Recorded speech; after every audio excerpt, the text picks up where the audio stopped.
ქართული ოცნების მიერ ერთხმად არჩეული ივანიშვილის პრეზიდენტის მიხეილ ყაველაშვილის მიერ დასახელებული აჭარის მთავრობის თავმჯდომარე კვლავ თორნიკე რიჟვაძეა. უცვლელია ამ უკანასკნელის მიერ დასახელებული მინისტრების შემადგენლობაც. განათლების, კულტურის და სპორტის მინისტრად მაია ხაჯიშვილი, სოფლის მეურნეობის მინისტრად ზაზა შავაძე, ფინანსთა და ეკონომიკის მინისტრად ჯაბა ფუტკარაძე, ხოლო ჯანდაცვის მინისტრად ნინო ნიჟარაძე. უმაღლესმა საბჭომ დომა გამოუცხადა აჭარის ავტონომიური რესპუბლიკის მთავრობას, მთავრობის თავმჯდომარის ხელმძღვანელობით. მე მინდა წარმატებები ვუსურვო გამოცდილ გუნდს, იცით რომ ეს არის საკმაოდ გამოცდილი გუნდი. წლების განმავლობაში ჩვენ გვქონდა ბედნიერება რომ გვემუშავა ერთად და დარწმუნებული ვარ რომ მომავალშიც ჩვენ შევძლობთ რომ ერთობლივი ძალისხმევით გავუმკლავდეთ ყველა იმ გამოწვევას, რომელიც ჩვენი რეგიონისა და მოსახლეობის წინაშე არსებობს. თორნიკე რიჟვაძემ სიტყვით მიმართა ერთპარტიულად დაკომპლექტებული საკანონმდებლო ორგანოს დეპუტატებს და მიმდინარე 2024 წელი შეაფასა. 26 ოქტომბრის არჩევნებს, რომელიც დღემდე საყოველთაო მასშტაბური პროტესტისა და საერთაშორისო სანქციების საფუძველია, მან ისტორიული მნიშვნელობის უწოდა. შეაფასა მიმდინარე პროცესებიც, ახსენა ევროინტეგრაციაც, რომლის პროცესი თავად მისივე გუნდის გადაწყვეტილებით შეფერხდა. მოგეხსენებათ, ბოლო პერიოდში კიდევ უფრო მეტად გააქტიურდა ჩვენი სუვერენიტეტის, ჩვენი დამოუკიდებლობის, გამტკიცების წინააღმდეგ მიმართული ძალისხმევა ჩვენი არაკეთილ მოსვლების მხრიდან, როგორც შიდა, ასევე გარე ძალების მხრიდან და ხაზგასმით შეგვიძლია და მკაფიოდ ვთქვათ, რომ სანქციებით, შესაბამისი უსამართლო დამოკიდებულებებით, რა თქმა უნდა, იმ გზას, რომელიც ჩვენი სამშობლოს, ჩვენი ხალხის უანგარო სამსახურს ნიშნავს, ამ გზას ვერავინ ვერ გადაგვეხმაროს და სწორედ ბატონი ბიზნა გახლავთ ის მაგალითი, რომელიც მაგალითს დარწმუნებული როგორც ჩვენი გუნდი და ასევე მოსახლეობის აბსოლუტური უმრავლესობა ეთანხმება და კიდევ უფრო ძლიერად ცდილობს რომ ჩვენი ქვეყანა გახდეს კიდევ უფრო დამოუკიდებელი, კიდევ უფრო სუვერენული და ჩვენ ყველამ ერთად მივახციოთ ჩვენ სამყარო ოცნებას, ერთიან, ძლიერ და ევროპულ სახელმწიფოს. რიჟვაძის გამოსვლის მნიშვნელოვანი ნაწილი სავსე იყო მადლობებით. განსაკუთრებული მადლობა ოლიგარქ ივანიშვილს, მადლობები კი ოცნებას, ერთპარტიულად დამტკიცებულ პრემიერსა და პრეზიდენტს.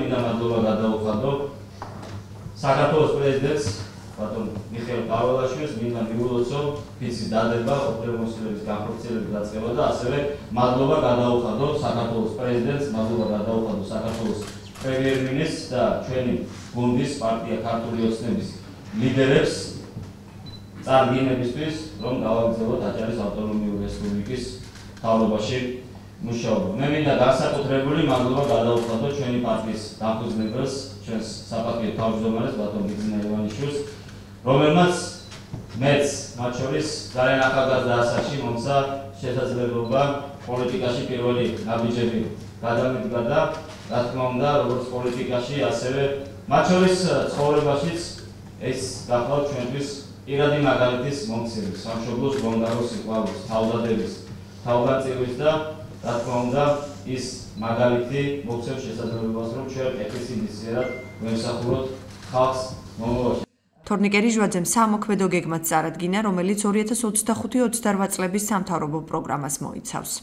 დღეს ასევე მოგეხსენებათ, რომ წარმოდგენილი გვაქვს ჩვენ სამოქმედო გეგმა, რომელიც მოიცავს 2025-2028 წლის აჭარის ავტონომიური რესპუბლიკის მთავრობის სამთავრობო პროგრამას და რა თქმა უნდა ეს პროგრამა სრულ შესაბამისობაშია საქართველოს მთავრობის სამთავრობო პროგრამასთან და მისი მთავარი პოსტულატი, როგორც საარჩევნო, ასევე არასაარჩევნო პერიოდში გახლავთ მხოლოდ შვიდობით, ღირსებით, კეთილდღეობით ევროპისკენ და დარწმუნებული ვარ, რომ სწორედ ამ პრინციპების, ამ იდეალების გათვალისწინებით იქნება ჩვენს წინაშე და ქვეყნის წინაშე არსებული ამოცანების, მიზნების შესრულება და მიღწევა.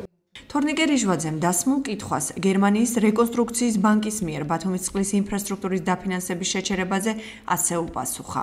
ესეც არის რადიკალური ოპოზიციის დეзинფორმაციული კამპანიის ნაწილი, რომელსაც ისინი წერია უცხოად და უხუცად აუთავებენ. მინდა გითხრათ, რომ მეხუთე ფაზის გარკვეული ნაწილი უკვე გამოცხადებულია და უკვე დაკონტრაქტებულია, შესაბამისად ჩვენ არ ვერით, რომ მის განხორციელებასთან დაკავშირებით რაიმე არსებითი საფრთხე ან შეფერხება შეიქმნება შესაბამისად მოსახლეობას როგორც დავუკვირდით რომ მეხუთე ფაზის ფარგლებში შემოერთებული ტერიტორიების 10,000-ობით მოქალაქე ისარგებლება და რა თქმა უნდა ეს პირობა იქნება შესრულებული ამიტომ მე კიდევ ერთხელ სურს ბათუმელებს, ვირფას ბათუმელებს ამ შემთხვევაში კიდევ ერთხელ გამომარტო რომ ამ პროექტის გახორციელება საფრთხე არ ემუქრება.